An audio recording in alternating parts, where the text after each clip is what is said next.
The DIMP Digital Network presents the DDT WrestleCast.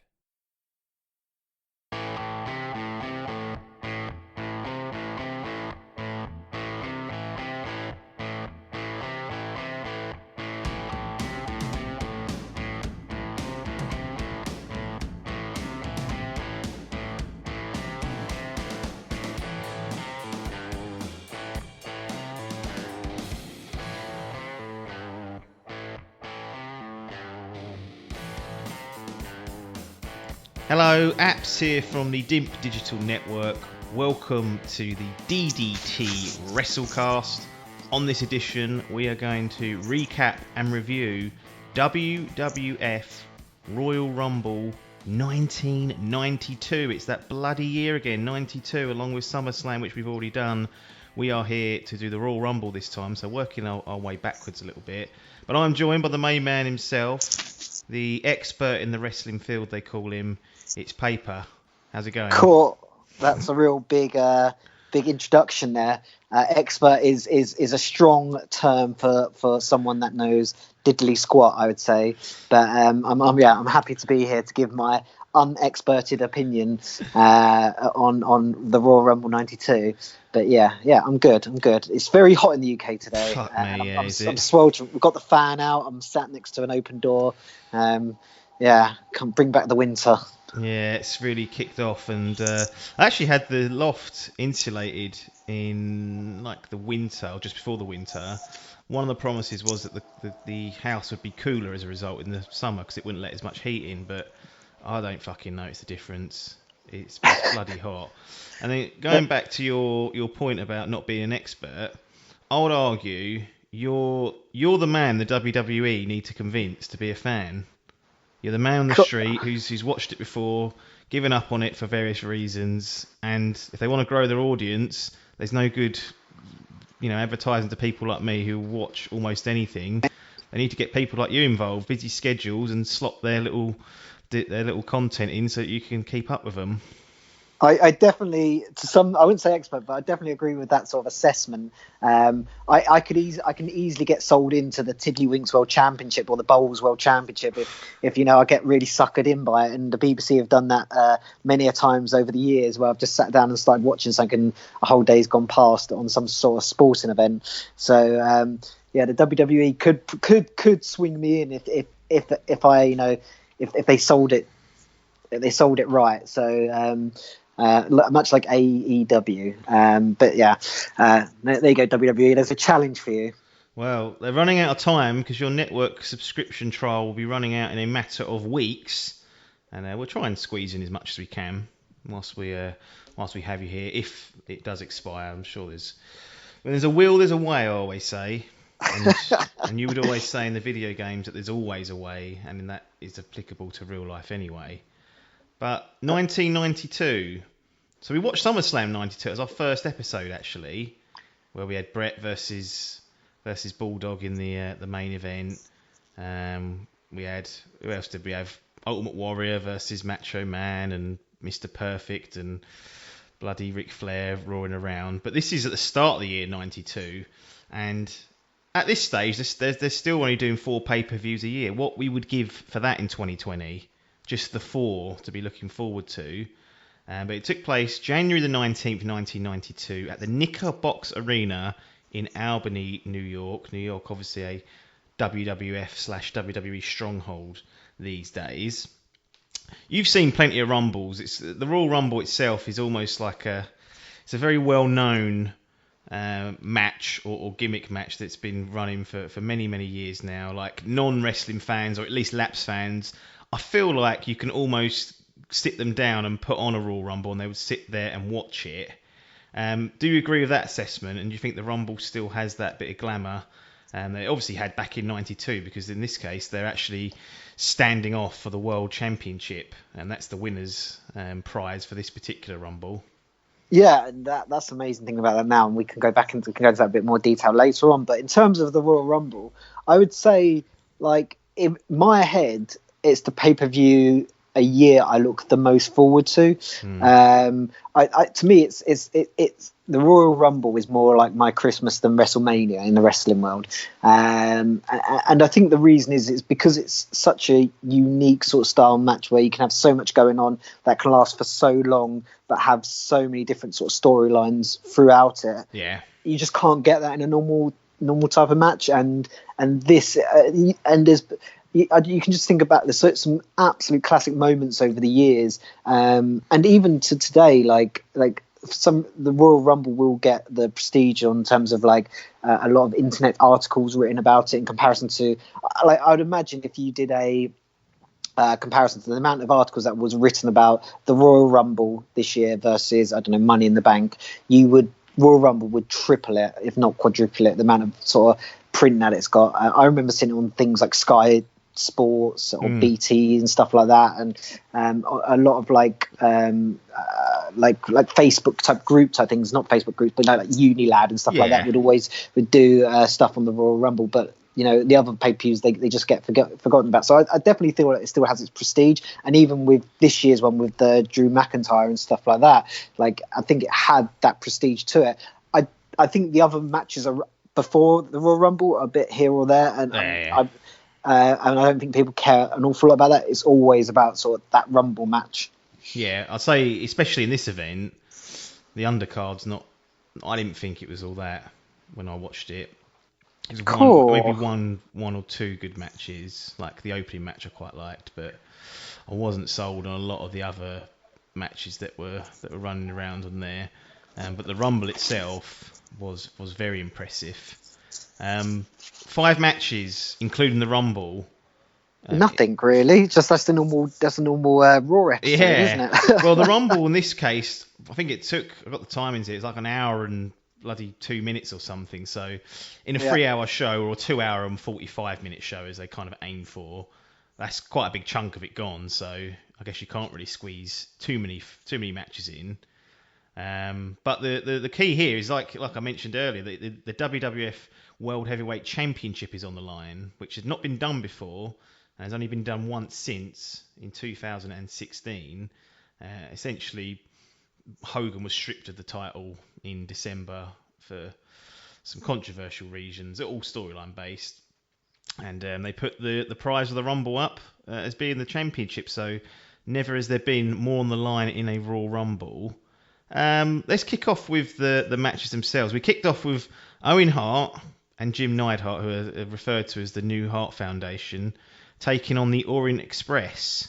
Now, we love an opener here. It's one of our favourite type of matches. This one ran pretty long. 17 minutes 18 seconds is what Dave Meltzer's got it clocked in as. What did you think of this opener? Considering we haven't got much time before we get to the Rumble, which is an hour long, were you surprised to be seeing an almost 20-minute opener being dished out? Well, I don't know. I guess there's a couple of points on this one. Like, first of all, interesting because it was sort of the introduction sort of to like the what became the Hart Foundation later on, and a couple of those type of guys. I really enjoyed this match. I would have given it quite a lot of stars. Like if you're talking about out of 10, maybe 7.5 stars out of 10 or something like that. It was just a really good match. I thought there's a lot to it. You could definitely tell Owen Hart and Jim were definitely a step above the rest, and I was really impressed by like Owen Hart's athleticism and like the air he did. Like I when I think back to like 92, especially when I remember SummerSlam, there wasn't a lot of like high flying stuff and jumping and all that type of stuff. It was very much more sort of ground pound type mat work and stuff like that. But though this sort of to me was sort of when the door started opening, you could really see the difference between someone like Owen Hart and I don't know, Kato from the Orient Express. However, I thought like the matchup in itself was really well laid out. There's some really good spots in it as well. I really enjoyed the bit where was it Mr. Fuji put his what's it called, Kane into the corner, and Owen Hart went straight through that, and it really sold it. I'm assuming it was meant to be like that, but really sold it. And I just thought like the 17 minutes, it was long for what you would probably expect that to be. However, I don't think it felt like it went on too long while watching the match. I was really into it. It flew by watching that. It was a really good match that they put together, and yeah, it's very early in Owen's sort of career here, and you're right in saying that he's much more of a high flyer in comparison to his peers at this time. Later on, not so much because people, take it a step above. But it's really interesting to see Owen Hart as kind of like the smaller flyer in the matches, because it's not something that people necessarily would immediately remember him for. He even did like a lucha libre dive through the ropes just before they got the cover, and I was like, I don't remember seeing that in '92, like hardly ever. So he was perhaps ahead of his game. I know back then they were trying to preach less is more, but really good opener, like shows off the talent of what Owen and his potential that he went on to have, and Jim done a good job, and the Orient Express were a good foil with Mr. Fuji, always trying to get that heat with that cane, always causing a problem. So told a good story, liked the finish, and good match to open Royal Rumble in 1992.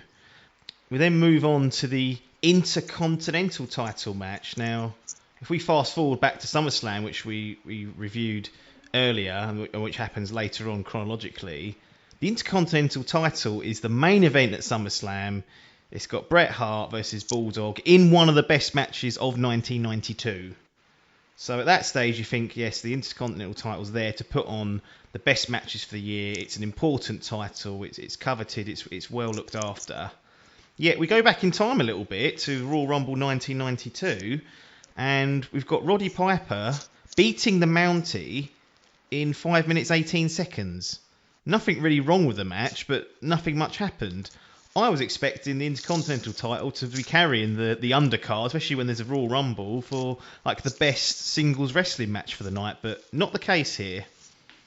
Yeah, I must admit, when I watched this match, once it finished, I was thinking, because people that previously listened to us know we've always spoken about how the Intercontinental title's always been held with such prestige, and it feels like recently titles are being pushed through the mud a little bit at WWE. And actually, I look back at this and thought, have we been looking at it a bit with rose-tinted glasses? Because we were kids back then, and it was still somewhat. Because if this was now, we'd be like, that was a joke of a match that we couldn't have believed that. Yeah. It's an all. It seems like and I don't know too much about the backstory. It all happened rather quite quickly. My understanding was that Bret Hart, in the story got sick and then got quickly done over by the Mountie, and then the Mountie then drops it 2 days later in 5 minutes at the Rumble. Yeah. I don't know whether that was a part of the story. If that was planned story, I think it was pretty poor. And I think, as you alluded to later on, the main title match, which was one of the, if not the best match of 92, was when it was Bret Hart versus Bulldog. So in my head, I'm thinking, well, was Bret Hart really meant to just hold that title and be on that pay-per-view? And did he just really get ill and he couldn't do it? And so they went well and quickly swap it over. Because Bret Hart clearly got the title back a couple of months later, and I don't know how he got it back because I've not watched it all, because he obviously faced off with Bulldog. So maybe they made the best of a bad situation. I don't know. It wasn't a great match. Nothing really happened. What is interesting was it's Roddy Piper's first WWE belt. Which I didn't know before that match. You just assume that he's won so much. Like until you go back and watch it, you kind of assume that he won all these titles and he was really successful title-wise. But actually, he very rarely had like a lot of titles being put on him. He was there for the blood feuds and the feuding types, to make things personal, have a personal grudge and a feud with someone. The belts didn't seem to matter. He was kind of like a bit of a renegade in that, it's nice if there's an Intercontinental title on the line, but his promos, they're all there to set up an encounter, like a special attraction match. And for him to be winning the Intercontinental title in this manner for the first time is not what people probably would expect when you think of Roddy Piper's career. No, exactly, and it wasn't a great match. I think there's some interesting history with it. It does make me look back and reassess the Intercontinental title and think, have I just been, looking at it incorrectly over all these years? But it was a bit like 5 minutes, not much happening. It was over quicker than I thought, and then there was a bit of charade at the end where he got, the poker, Mountie's poker and stuff like that, which was a bit strange and. But and was it who was Jimmy Hart came out with the Mountie and stuff like that. I did forget. I must admit, I also forgot how many people Jimmy Hart managed back in '92. Like the amount of and it comes on. I think it's literally the next match, or maybe not the next match, but the one after. He's out again, and he also manages the Nasty Boys. So like it's like I don't know if there's anyone else I'm missing out there, but they really got their money out of Jimmy Hart. Yeah, he was certainly very active during this time period, and one of the best to do it was. Even as like a youngster watching SummerSlam '92, which is like one of the, he was always one of the characters I used to always remember, just for his colourful outfits, and obviously he used to always have that megaphone with him. Yeah, that megaphone was a great prop, and I definitely feel like there's, and I sometimes feel that there are some wrestlers today, if they went back and just effectively stole little bits of some other. Wrestlers, they could bring back some amazing things, and I think we'll probably talk about it in the next match. But like Jimmy Hart's megaphone is one of those things that you think so iconic that if someone was to bring it out, I'm sure they could have a bit of fun with that. Yeah, absolutely. It was 5 minutes 18. It wasn't a classic, but there you go. Like you said, it may well have been due to unforeseen circumstances as to why this was done. And it does set up a potential match between Roddy Piper and Bret Hart later on down the line, which we may get to one day. Bushwhackers, Beverly Brothers, 15 minutes 26, another tag team match. In fact, Roddy Piper versus the Mountie was the only singles match on the main card. So that's it now. We've had our singles match fill. We've got 2 more tag matches before we get to the Rumble, but we're talking about Bushwhackers and Beverly Brothers. Bushwhackers always memorable because of their gimmick. Like, I don't think anyone who watched any of the early 90s stuff would not be able to name the Bushwhackers as a tag team. But what's this like watching it almost 30 years later? Does it still hold up their gimmick, or is it, you look back and think, good God, what are they doing? No, I fucking loved it. I enjoy. I loved the walk to the ring. I do feel like there were some parts looking back and think, well, they don't need to go on that much about it. So, for example, when they got into the ring and they went around to all 4 sides doing their, arms up in the air and stuff like that. Yeah. But like, I really, really do enjoy their walk to their ring and their gimmick. And who do they have with them? The Jamison and stuff like that. Yeah. And I did enjoy it, and I enjoyed that when they got into the ring they sort of kept character as well, and when they'd go between moves, just little things that they would keep the arms going a little bit and stuff like that.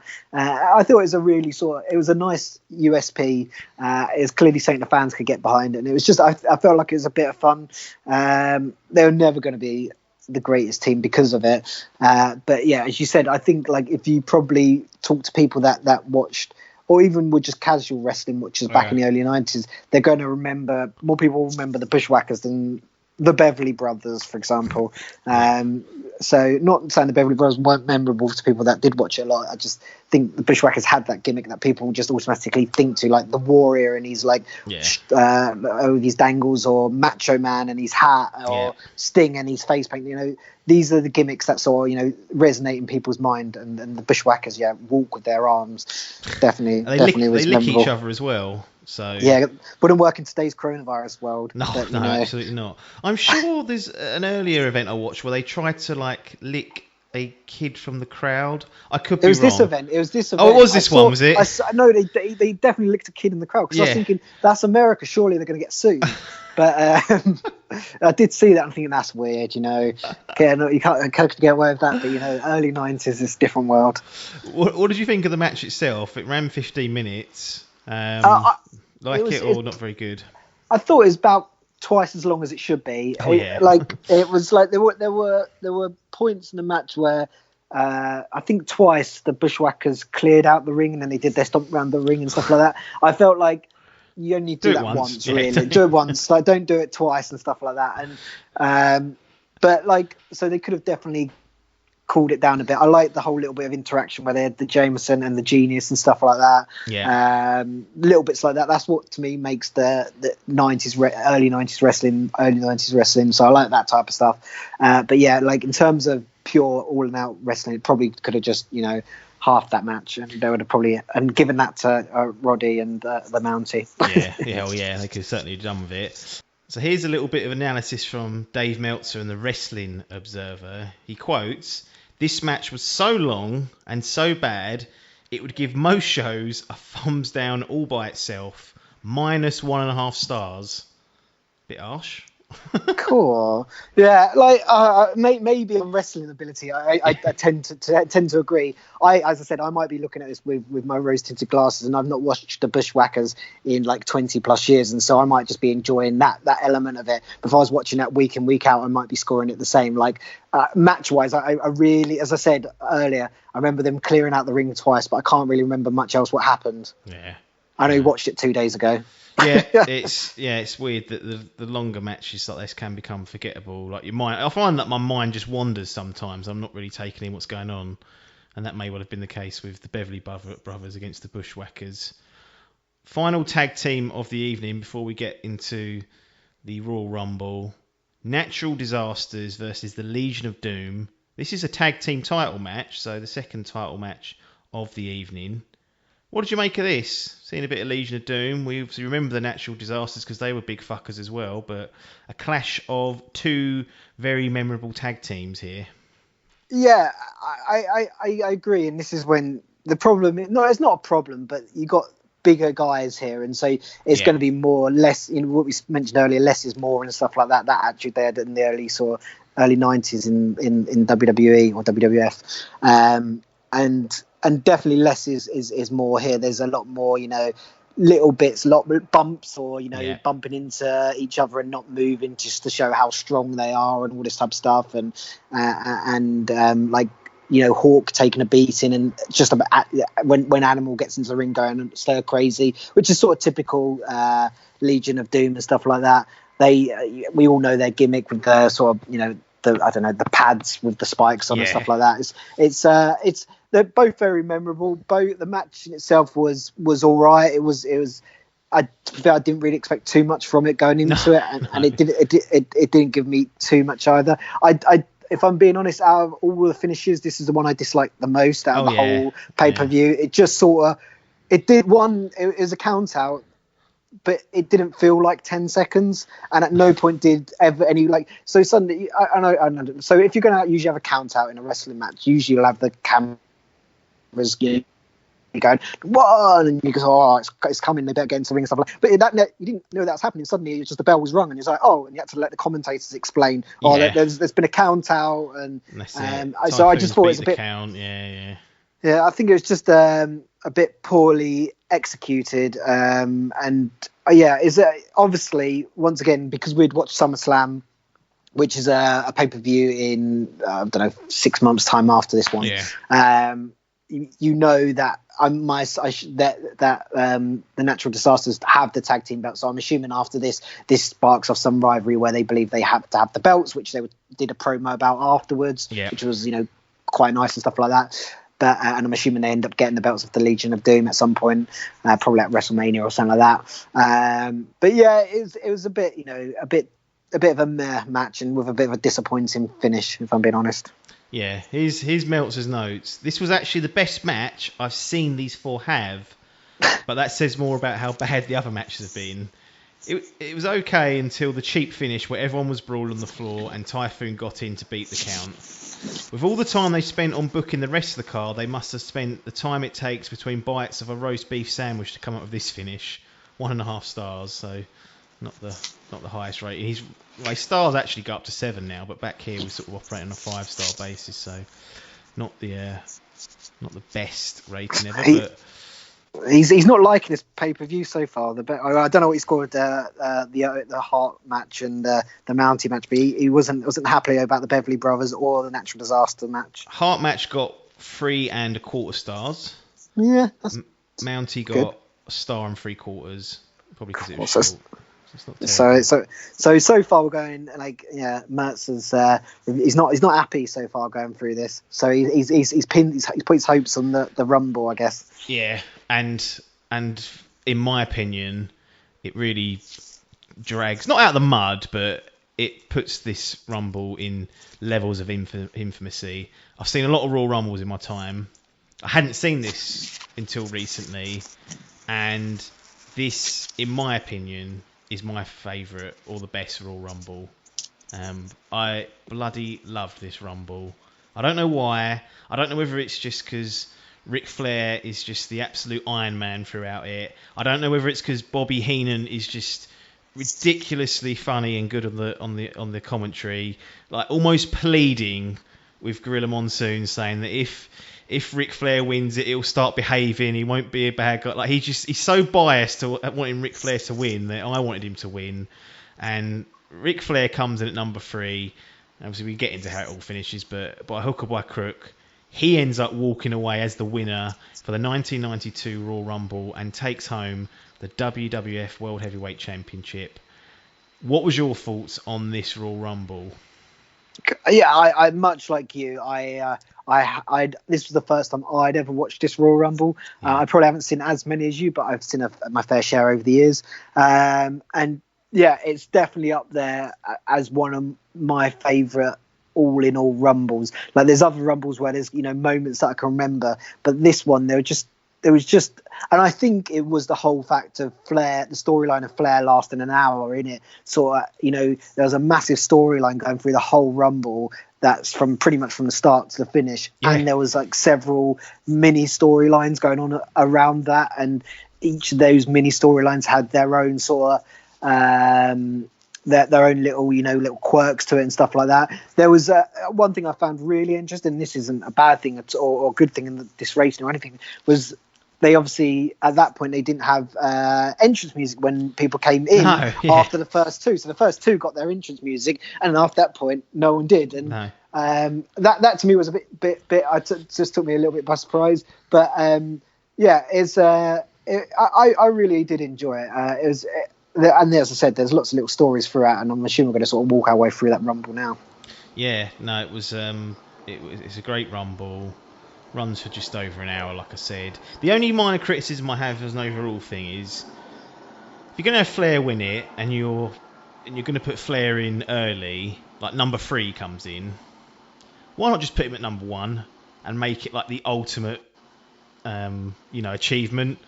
Like coming in at 3, obviously super impressive, but imagine if he'd been drawn number 1, went through the lot and won the belt at the end of it. I just think it would have added just an extra little cherry on top of what was already a very good cake. I think looking at it, and I think a lot of that might allude to constantly, no one from 1 to 5 had ever made it to the fight being one of the final. And I think they thought, well, if we stick them in at 3, then we still got 2 numbers to sort of play with over the years. Maybe they were actually thinking about things back then long term rather than next week like they do now. And maybe they just thought, well, look, we'll have a massive moment here and we can still have massive moments in the future. Though, if I'm correct in thinking, and correct me if I'm wrong, didn't McMahon get the first one of being one in and winning it? He was number 2.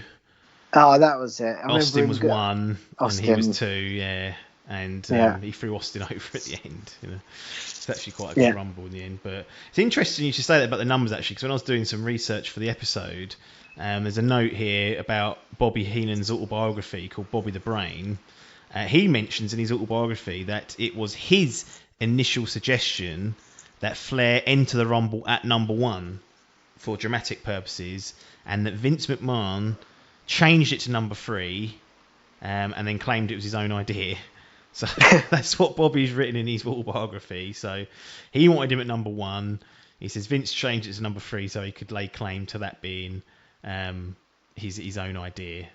You hear these stories that come out of WWE over the years of it's my idea, no, it's his idea, and I think it's here or there at the end of the day. It doesn't really matter whose idea it was. I think it just created a good moment. And I think it was fantastic. He lasted over an hour, and back then that was seen as this massive feat. And so I think it was all really good. As I said, there were so many interesting storylines. I really enjoyed the Bulldog storyline in it. Like one of the things I didn't realize going into this Rumble was actually because the only sort of from 92 thing that I really watched was obviously SummerSlam, so Bulldog's going to be massively over there, but like I didn't realize actually how much of a babyface Bulldog was, and then when he came in and the crowd, they loved him, and I was like, and so they hate Ted DiBiase, who comes in at 2, so they've got a good starting 2 there.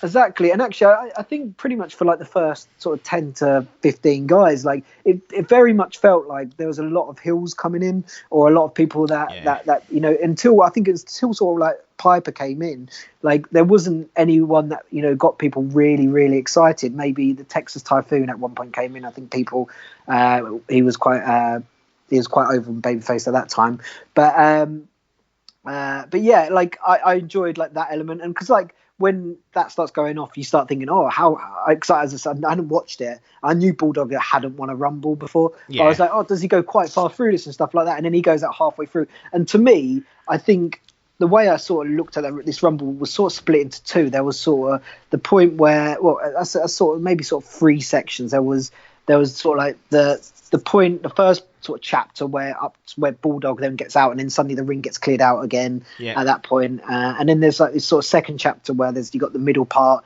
where there's a couple of guys coming in and out, and then you got to the final chapter where everyone's out and there's I think about 8 guys left in the ring, and you've suddenly got the story, the bits between and actually in that middle part was, I would say, was that part with Macho Man and Jake the Snake, which I thought was a great little bit. So there was that bit that was really interesting, bit where Macho Man jumped over the top and eliminated himself, and they've clearly had to think on the fly and go, oh no, he's still in it because he chucked himself out, it doesn't count. Which was all a bit strange, I thought, because I thought he's definitely out. But I think like the referees pushed him back in, didn't they? And then the commentators went, oh yeah, it's because he wasn't thrown out. But that was like an interesting part of the storyline. And then you've got the final chapter where I think comes in from once like sort of like Hogan and all that is in the ring, and you've got like, this is it, Hogan's going to get the title and all stuff like that. And then suddenly there's this storyline between Hogan and Sid Justice, and I thought that was a nice little storyline. And then Flair gets sort of like the cheap shot, and I guess that was the original. Well, you could probably look back and think that was the very first sort of like Rumble cheat shot of winning that Rumble somehow. They some looking over, getting chucked over. But yeah, I really enjoyed it. There's so many different little storylines. You had Roddy Piper in there thinking, is he going to get his double title?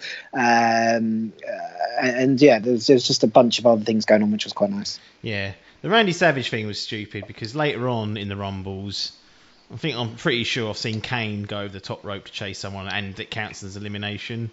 So at this point, they obviously, I don't know if they'd thought it through, whether he'd done it by mistake or what, but a bit sloppy there. And I guess they changed the rule going forward that it doesn't matter how you go over the top rope. If you go over it and your feet touch the floor, you're done with. Yeah, because I'm pretty sure he did try to walk away, like as if he had eliminated himself, and I thought, that's quite a nice storyline. He eliminated himself because he wanted this justice, and stuff like that. I thought, that makes sense because all he cares about is getting revenge on him. But then when the ref sort of like pushed him back in, and the funny thing was, I was like, maybe he's got another part to play in this Rumble storyline, but he doesn't. He seems to just be curled up in the corner for the most of it. So I was like. Yeah, exactly. So I don't know what he sort of brought to the rest of the Rumble apart from after that point. But yeah, so I think that was probably the only part of the Rumble that I thought it was a bit dubious, a bit strange. But yeah, apart from that, like I really really enjoyed it. And as you said, the whole sort of Flair. And I think maybe sometimes we I don't know, we like an anti-hero over here in the UK as well, and Flair is definitely that type of character that you sort of love to hate a bit, and so to see him win it as well, and it not to be Hogan, because we also hate someone that just gets all the glory, was definitely good. Yeah, I mean, it's you think about it, we watched Starrcade '83, so like just under 9 years on, we see Flair at it again, and he hasn't missed a beat. He's probably in his close to his prime. I don't know when Ric Flair's prime was. It seems like it went on for decades, in all honesty. But interesting to see him in a different environment, because he didn't stick around in the WWF very long in this initial run. probably a year, maybe less than a year. So he wasn't around very long during this period, but great to see Flair come out on top. Any little dark horses, any other wrestlers that you like come in that had some good spots, or any little surprise packages that you kind of looked at and thought, bloody hell, he looks different? Maybe someone like Boss Man, for example, because he would have been wearing all his blue stuff rather than his black Attitude Era gear. But any other any wrestling or wrestlers in there, spots that you enjoyed? Do you know what? And it wasn't purely a rest, but I really enjoyed the promo that they did before the Rumble, Yes. where they had about 7 or 8 different wrestlers that just gave a quick promo to the camera, and they cut through them all. And I thought, oh, that's brilliant. That suddenly gives me a great idea of people that are in the Rumble, and sort of where what their mindset's like, or what they're trying to. It's like them trying to sell their character a little bit. And I'd imagine that type of thing is brilliant for someone that, as you said, might not watch much wrestling. And then they're like, oh, the Rumble's on, and let's watch the Rumble because it's that way inclined, and suddenly you're up there, you know who the baby faces are, who the who's heel and stuff like that. And like I really enjoyed, to be fair, I enjoyed most of their promos. I enjoyed Repo Man for some strange reason, I don't know why. Bring Repo Man back is probably the next thing, but yeah, like that, I think that I definitely enjoyed that part of the build up to the Rumble itself. Yeah, they've done a good job with that. What did you think of Sid Justice? He has been Sid Vicious, he's been Psycho Sid, all sorts of Sids he's been over the years, but he does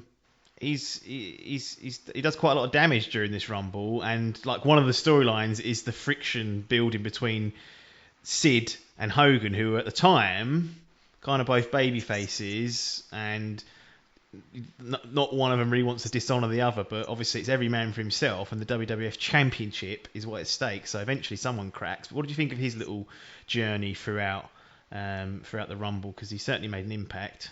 Yeah, I really enjoyed it. To me, he felt like, when he came to the ring, it felt like he was the strongest bloke in there, and his character was like, I'm just trying to compare it to someone today, but someone like I don't know, in AEW, like a Lance Archer or someone that's just going to run through everyone, and you look and think, well, he's scary, you want to be on the wrong side of him. And actually I thought more so than Hogan, and when Hogan came to the ring, and as you said, he did have a quick little run, and he got some names out quite quickly when he got in there. I quite enjoyed it, and I enjoyed that, as you said, both baby faces, the crowd were loving both of them when they came to the ring, him and Hogan, and I enjoyed that little bit of friction at the end. The only part of me that annoyed me a little bit was it didn't allow Ric Flair to have his moment. I thought like there could have been a better moment with Ric Flair in the middle of that ring, going crazy over having that title, and you could have had Sid and Hogan going up the ramp arguing or something like that, really sort of cementing that there's this thing. But it felt like, even though Flair had won the title, that Hogan couldn't stop being centre of attention.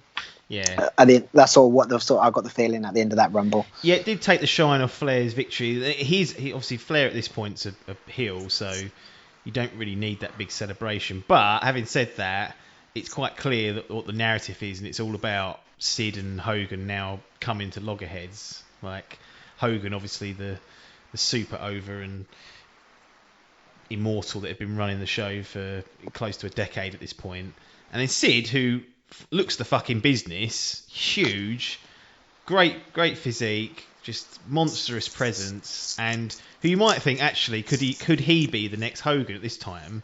I mean, he didn't go on to be the next Hogan at all. I think doesn't quite fulfill his potential. Apparently there's a rumour going around that he would get injured every year at a specific time of year because he liked playing softball, like when the season started. So he would fake an injury, go off for a few months, and go and play softball. So I'm not sure wrestling was his first love. It sounds like he pays the bills. Yeah, it pays the bills, but he was more interested in doing that. But yeah, this is obviously setting up the slow build. And I think they're trying to slowly turn Sid into a heel.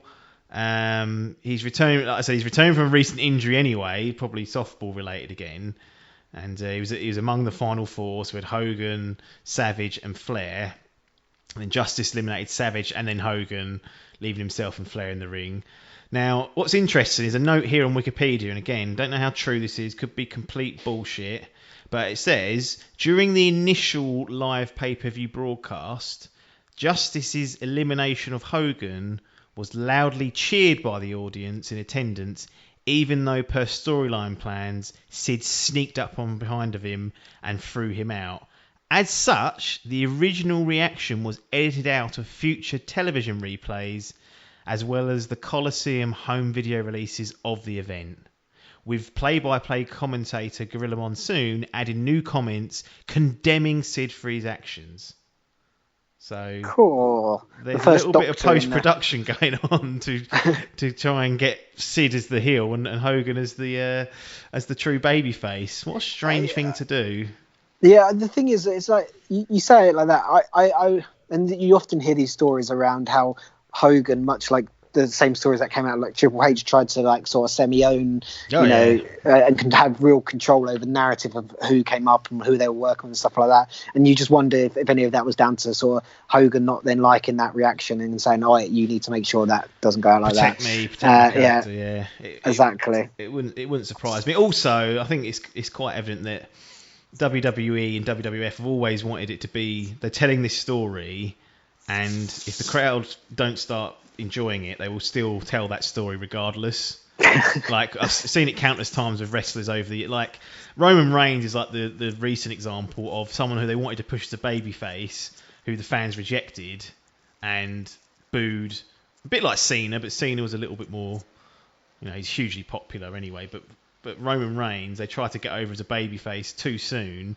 Fans rejected it, and yet the WWF, rather than embracing the fact that you could actually have quite a hot heel on the hands, still put him in as a babyface week in, week out, which is a strange thing to be doing.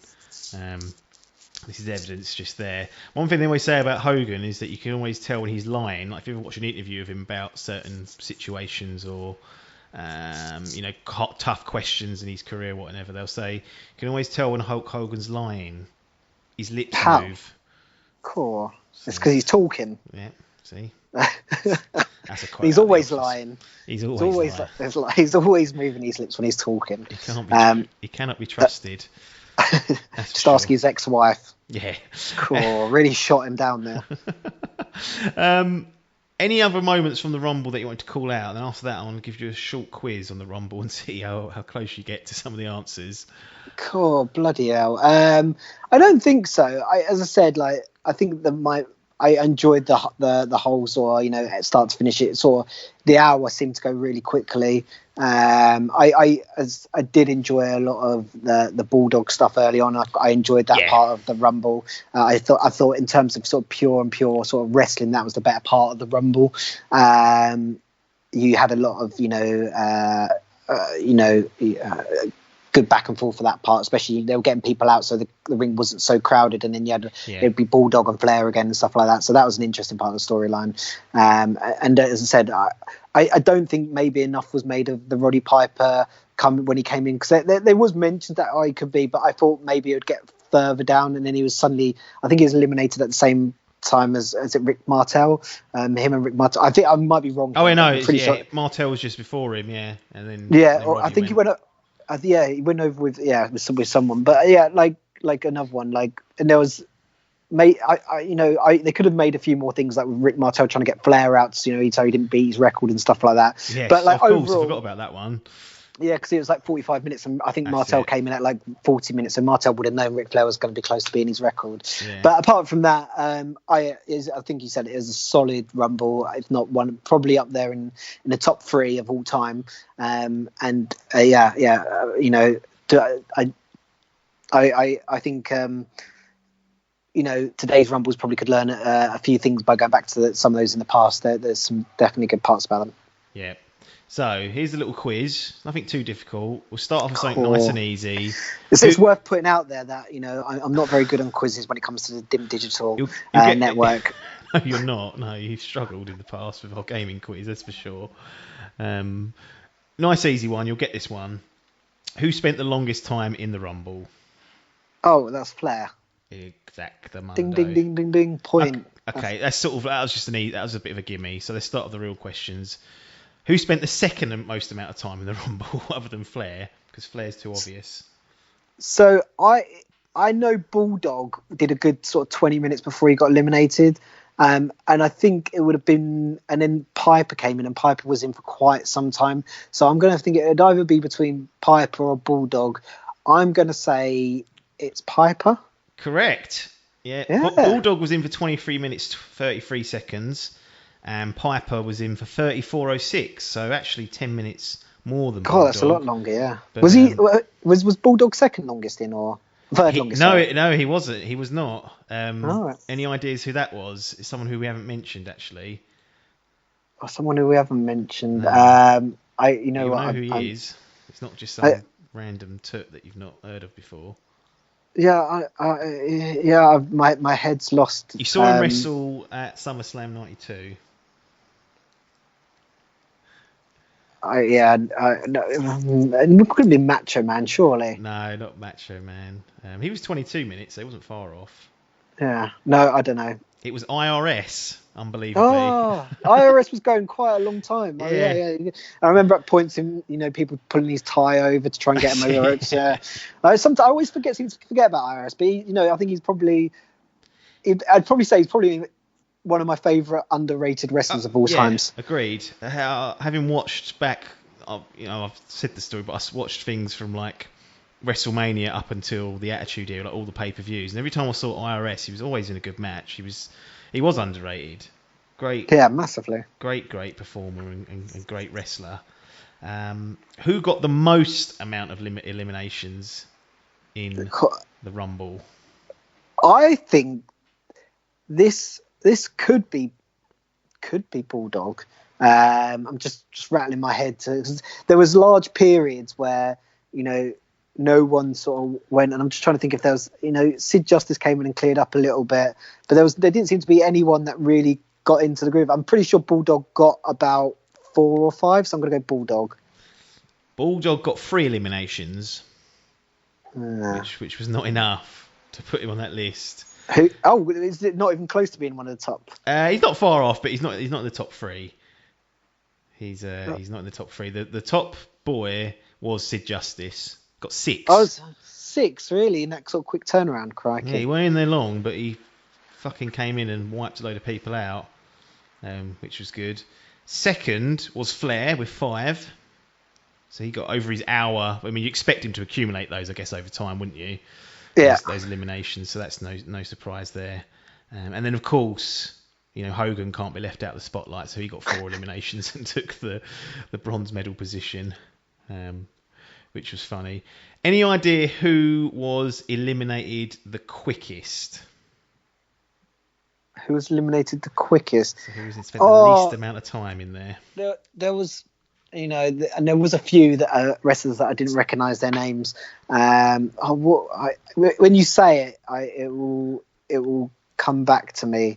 Actually, it's just reminded me. It wasn't Hacksaw or Jim Duggan, but it's just a thought of Hacksaw when he came to the ring just popped into my head, and how good he was in the Rumble. He got 20 minutes. He done well. Yeah, I was going to say I don't think we haven't spoken about him, and he was a good character in that year's Rumble as well. Was you there at that Raw taping we went to, or the house show where Hacksaw? This was in 2008 or 9, where Hacksaw made his comeback and he wrestled a match.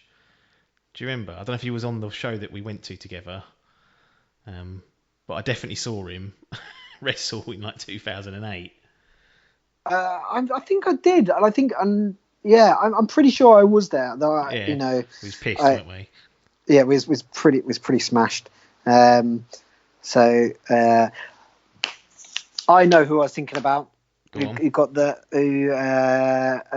Russian bloke, Nikolai Volkov. Is he? He's very close. He's 6 seconds off. It was Hercules. Oh fuck me! I've forgotten about Hercules. Yeah, 56 seconds he lasted. Volkov was 1 minute 3, so he was not far off at all.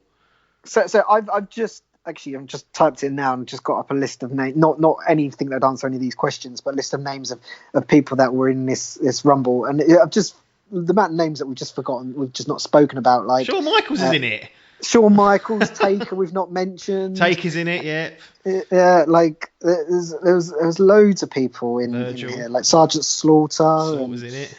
Yeah, Virgil. Yeah. Like there was some good talent in this one. Anyway, back to the questions. That's it. That's all I've got for you. So I've got a couple of them as expected, but that's the Royal Rumble 1992. Just going to cap it off with what Meltzer thought of it. This year's Royal Rumble was certainly one of the best WWF pay-per-view shows ever. I gave it a thumbs up without question. The undercard was a slight thumbs down, but the Rumble itself was more than enough to change that. I thought overall the show, I thought as an overall show, the last year's Rumble from a wrestling content was and an excitement perspective was significantly better. However, last year's show with them exploiting the war so heavily handedly left a bad aftertaste. Basically, they was doing the Gulf War at that time, and they had who the fuck did they have in? I think Iron Sheik was knocking around, and Sergeant Slaughter. They did all that stuff basically. But this year's Rumble match itself was a lot better than last year's Rumble match, which I didn't think was possible. But yeah, so a thumbs up there from Meltzer. It sounds like the Rumble dragged it through the mud for him. But what about you? Royal Rumble 1992, does it get close to matching, let's say, SummerSlam 92, which obviously has an advantage of it being the first event that we'd watched, and it being set in the UK, and it having Bulldog in the main event winning the Intercontinental title, so it's probably not going to be able to match up to that. But if we take the blinkers off for a second, 92 is a pretty good event in my view. 92's a good year. Good year as well. Sorry, Royal Rumble. But I was thinking back to this actually. That 1992, I can remember vividly 3 of the events. One of them being the Rumble, and obviously SummerSlam because we've watched them. But WrestleMania is really good. The only one I haven't got a handle on is Survivor Series. But certainly 3 out of the 4 events I would say are good events. And Royal Rumble 1992 is no different here. It's a good year, and it's kicked things off in the right manner.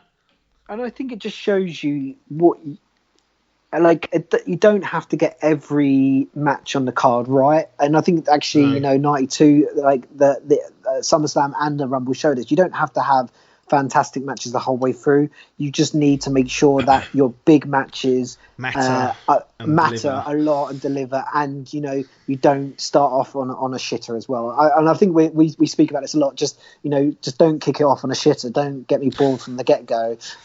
Kick it off and get me interested in a good wrestling match, and then you're there. Yeah, absolutely. Well, that's it for Royal Rumble 1992. We will be back. Well, I'll be back definitely next week to review AEW Double or Nothing. I was supposed to be in Vegas as we speak, watching that this weekend, but obviously not happening because of COVID-19. But I'll be watching it this weekend. I'm assuming you will, and that maybe you'll join me on next week's show to review Double or Nothing. But quick thoughts. I know you've not seen Dynamite from this week because we get screwed over in the UK. It don't fucking air over here till Friday night. I have to pay to watch it early, $5 a month. But is that it? I might just do that. The amount of times I just wait and think. Like even now, I went onto YouTube and I saw a thumbnail or something, and I was like, for fuck's sake, that's ruined Dynamite for me, or as definitely ruined a part of it. So. Yeah, I just need to get on that bandwagon and pay that $5. Yeah. And I get the pay-per-views for that as well, don't I? Nah. No. Well. So that's the stinker of it. But how are you fixed for Double or Nothing? Looking forward to it, or I'm a little bit apprehensive only because it's obviously empty arena stuff, and it would have been nice to have a big crowd there. That's not the era we're in at the moment, but they're going full-blooded for their pay-per-view still, and they've obviously had to change plans, but.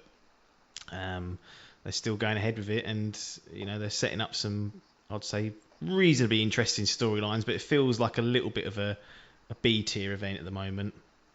Yeah, I know what you mean. It feels like if they're the crowds there, they're done. Was it the blood match that we're going to do, or not the pay-per-view? Blood and Guts they were going to do. There could have been some really nice stuff setting up into this, and I do think wrestling does suffer from not having the crowds there, the live reactions and stuff like that.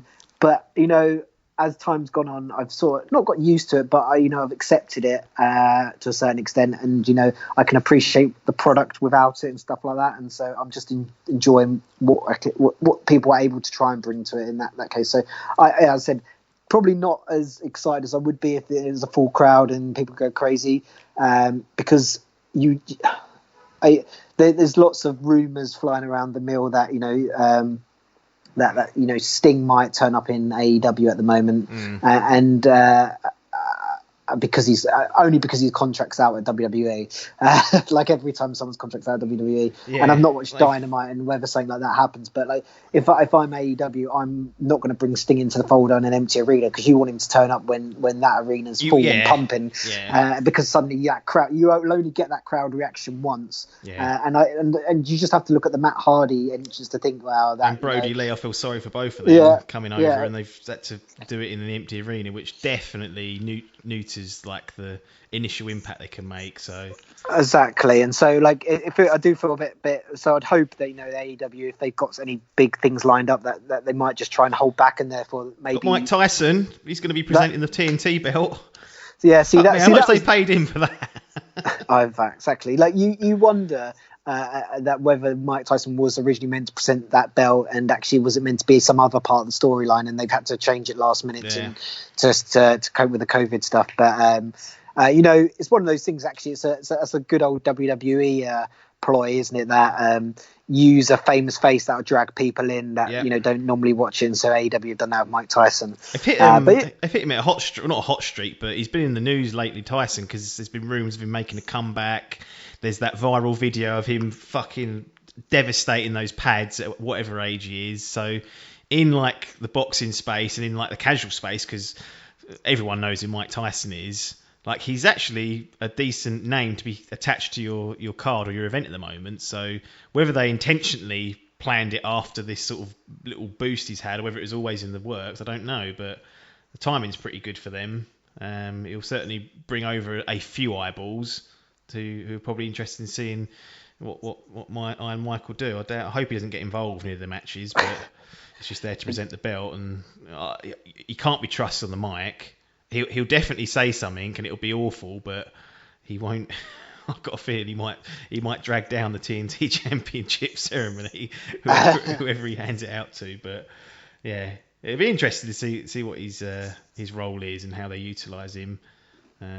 Obviously, back in '98, he was the big figure at WrestleMania when Austin was crowned champion. So he got a lot of eyeballs then. He's almost like one of the original, not the original, but the big box that came in and actually got involved with some of the work. But it'll be interesting to see Double or Nothing, how it pans out. I hope they do a good job. I think we're both in the boat of not trying to penalise them too much, because it's really difficult and challenging times.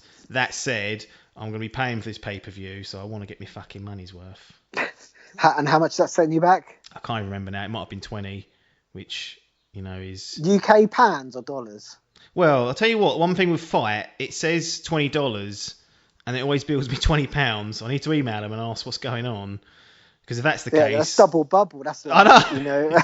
If that's the case... That's not good conversion rate. No, I'm getting screwed out of that. So I need to have a word with them about that, because it definitely says $9 or $10 or $20 or $19.99 on the page. And then when it goes through to bill it always comes out at 20 UK pounds. So we'll see.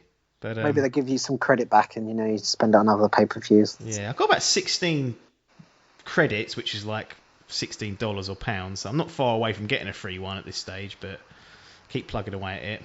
Anyway, that'll be it. I'll be back next week. Paper, you coming back next week for Double or Nothing, barring an appendix that nearly burst that I had the other week? I'll be there, even with a burst appendix. Oh, I'll tell you what, actually, I've worked it out. When the appendix started playing up, I did a podcast for Idle Game Chat, and I did several workouts during that week whilst I was with appendicitis. So cool. Don't keep fit. That's the moral of the story there. No, shouldn't do, because it probably made it worse. So that was not a good idea. But anyway, we'll see you next week, next Friday, with some recap and thoughts of Double or Nothing. Paper, as usual, pleasure to have you on. Thanks for giving up your time for these listeners who absolutely love hearing your expert opinions and breakdowns of the pro wrestling world. And we'll be back next Friday, so nothing more for us to say apart from thanks for your time and ta-da.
This was a Dimp Digital production.